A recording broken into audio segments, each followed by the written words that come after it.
Hey, welcome to SoFlo TV again, everybody. It's your host with the most. Somebody sent me a news clip and they want to hear my opinion of it, right? Y'all know that SoFlo TV is subscriber driven, although I talk about things that are of interest to me, but a lot of the times what I talk about is actually topics that are suggested by my audience members. So for this particular video, listen, I have some things to say here that a lot of people are not going to be happy with what I have to say, but the truth has to come out. And the truth is the truth, even when it's ugly and even when it hurts some feelings, right? Now, here's the clip that I'm going to be talking about. Watch the clip and then hear what I have to say. Here it goes. Next to a case in the video surrounding it making headlines tonight, a fight over a parking space somehow turned deadly, and police say the man who pulled the trigger is protected by the law. ABC's Zachary Keish explains. Is this death captured on surveillance of a Florida father gunned down during a parking lot dispute justified? Florida police, citing the state's controversial stand your ground law, say yes. The altercation took place Thursday outside of a convenience store in Clearwater. The driver of that car is Brittany Jacobs. She pulls up and parks illegally in a handicap space. Then her boyfriend, Marquise McLaughlin, a 28-year-old black male, runs into the store with their son while she waits in the car. Detectives say that's when Michael Draker, a 47-year-old white man, apparently upset the cars parked illegally, jumps out of his vehicle and inspects the car for handicap decals. When he doesn't see any, he starts arguing. Shortly after, McLaughlin leaves the store to defend his girlfriend and shoves Draker, who falls back, pulls out his gun, and opens fire. What's relevant, and the only thing that we can look at here is, was he in fear of further bodily harm? The Stand Your Ground law gives Floridians the right to protect themselves if they feel threatened, and because of it, police decline to press charges. Y'all got video. Y'all have everything y'all need. How is it stand your ground? How? But police are defending their decision. He had to shoot to defend himself. You know, and those are the facts, and that's the law. Right, so as you can see in that clip, right? And yes, a lot of people are going to say, SoFlo, why didn't you just like insert the clip? I didn't feel like it. I felt like using my phone. Okay, let's get past that. As you can see, his girlfriend was driving, right? She parked in a handicapped parking space. He gets out, he goes into the store with his son, with their son. They went to go buy snacks. The sad part about this is you can see where the little boy, after he got hit with the gunshot in his chest, he didn't want to fight no more. He knew he was hit bad. He walked into the store and kneeled down. You can see the little boy probably saying, Daddy, you all right? Right? And he collapsed inside of that store. Now, you're with a woman. She parks in a handicapped parking space. I could imagine, I'm going to go all the way left field. I could imagine him saying, babe, just pull up right here. And she's saying, but this is a handicapped parking space. And he's probably like, I'm going to just run in and run out. But before he could do that, or maybe they said, I don't care, and just park there anyways. People do that sometimes. Now, here's the thing. That white man that came out, this ain't a black and white issue here. This is not a black and white issue here. This is a true self-defense issue here. And this is exactly what I've been telling people for the longest. Right there. Now, I've seen on video where a black man shot a white man after he was assaulted physically, and he was not charged with it under the Stand Your Ground law.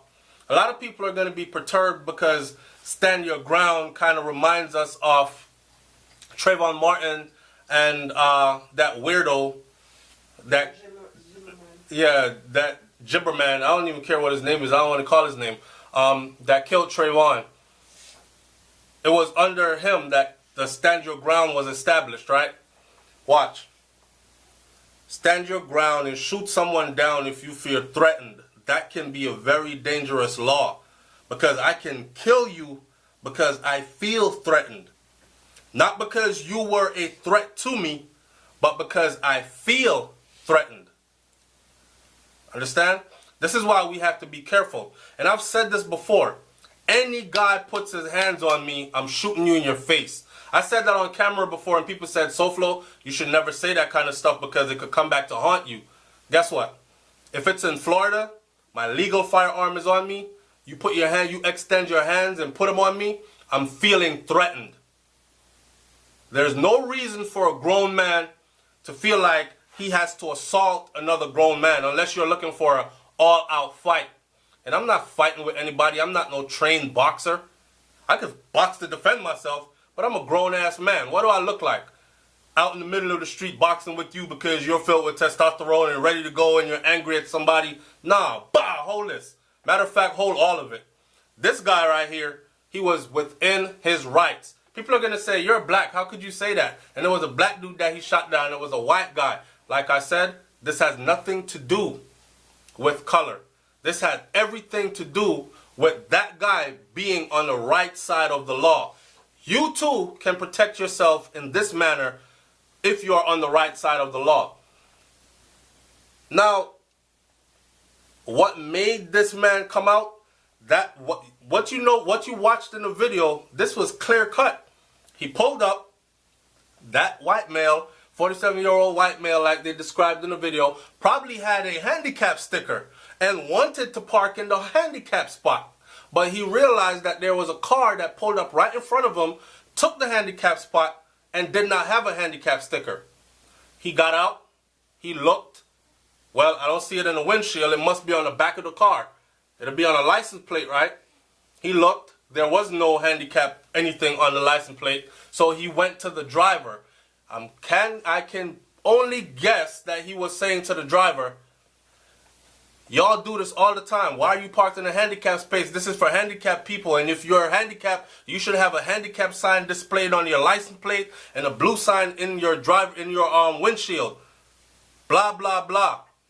This guy comes out of the store. He sees this man standing at the window, arguing or shouting at the mother of his child. He goes into defense mode, pushes him. He falls. People fall and die. People fall and break a hip, dislocate a hip, shatter an elbow, hit the back of their head, and friggin' die. You have no right to put your hands on anybody. You can talk all you want to talk all day. It's perfectly legal. Call them every name in the book. It is perfectly legal. If video is there and video showed them arguing and nothing else, he would have been charged with murder. But because the video showed you attacked that man for speaking, I don't care if he was calling you nigger. I don't care if he was calling your mom every name in the book. You have no right to put your hands on him. Right? He put his hands on the man, pushed him to the ground.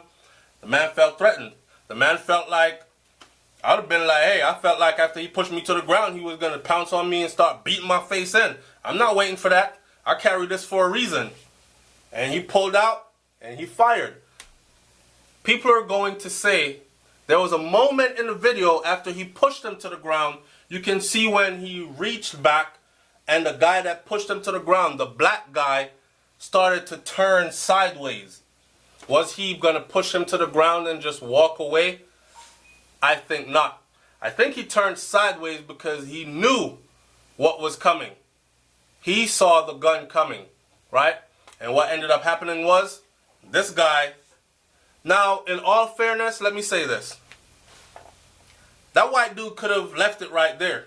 He could have pulled his weapon and he could have said, I'm threatened. Get in your car and leave now before I start firing.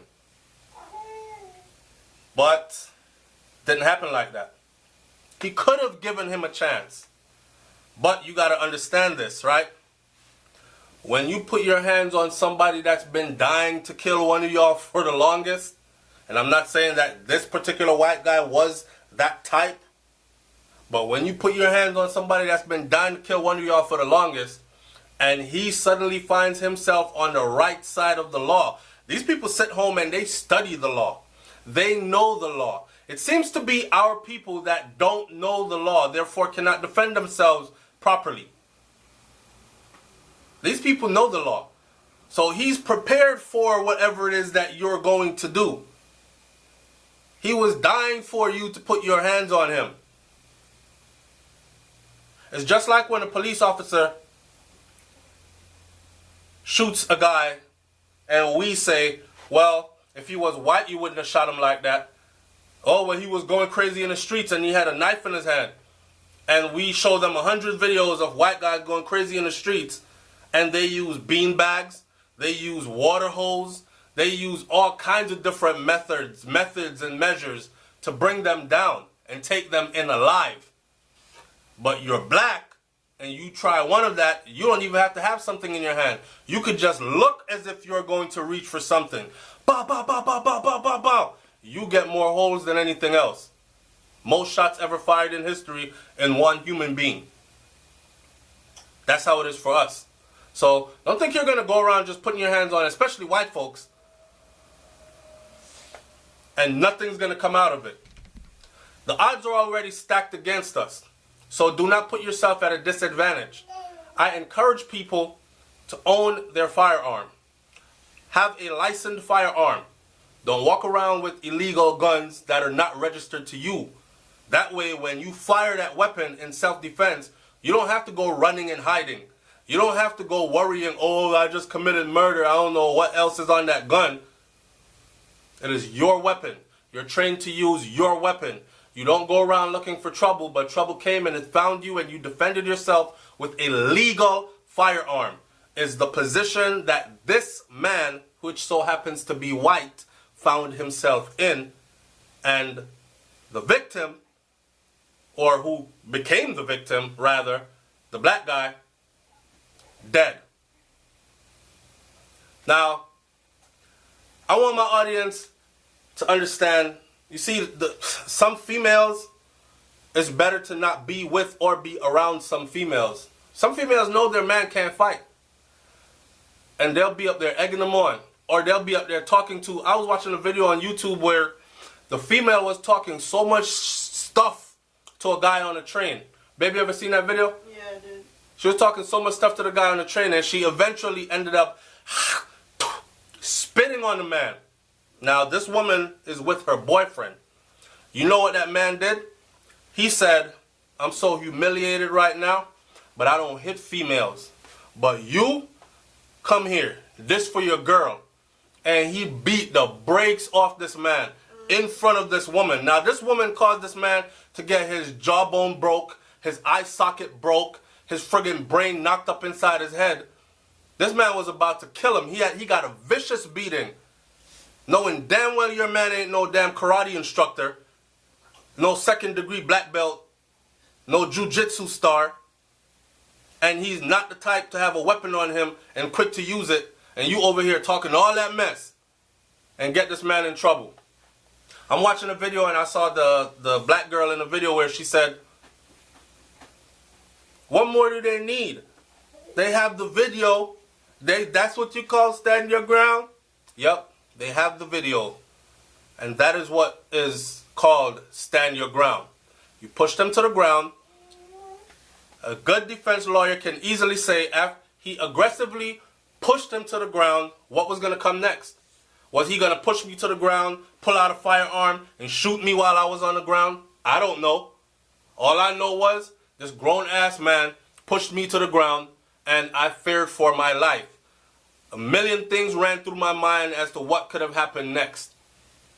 I hit my damn elbow on the ground when he pushed me to the ground. I thought I broke my arm. So I pulled out and I fired. He is not going to jail.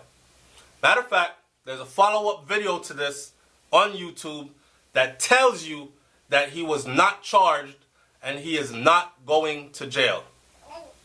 Again, defend yourself, know the law, defend yourself within the confines of the law, and make sure that you are on the right side of the law. It's SoFlo TV, man. Like, comment, share, subscribe. Leave your comment in the comment section below. Tell me if you've ever been in a situation like this, where someone violated you physically and you were forced to defend yourself, or you have thought about it and you do carry your licensed firearm. And if you were the guy that was pushed to the ground, would you have actually fired, or would you have given a warning to leave? Now keep in mind, giving a warning to leave could mean your death, because he could get in the car and put an AK-47 through the window and you're sitting there holding a 9mm, right? And you would have just been food. You understand what I'm saying to you? So it is a spur of the moment thing, and it was in that hot, heated moment, he defended himself quickly, 1, 2, 3, and that is what is going to stand up in court. It's SoFlo TV, man. I'm out of here. Peace.